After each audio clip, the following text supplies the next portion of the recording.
ایک گاؤں میں ایک خوبصورت سی لڑکی رہا کرتی تھی۔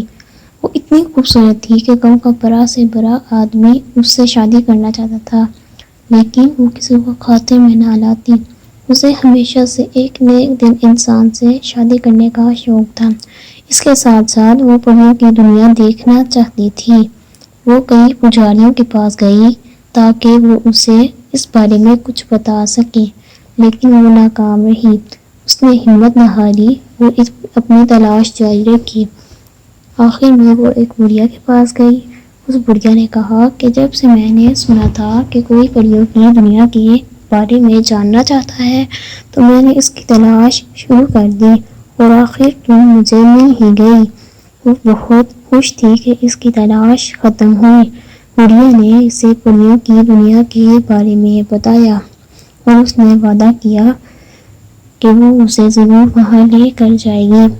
لڑکی تو خوشی سے لال گلابی ہو گئی۔ اگلے دن لڑکی بڑھیا کے ساتھ چل دی۔ جب وہ وہاں پہنچی تو اس کی خوشی کا ٹھکانہ ہی نہ تھا۔ اس نے وہاں پریوں سے ملاقات کی اور وہ سب اچھی دوست بن گئیں۔ وہ وہاں جاتی رہی اور اس نے اس بارے میں کسی کو نہیں بتایا۔ اس طرح ایک متجسس لڑکی کی کہانی ختم ہوتی ہے۔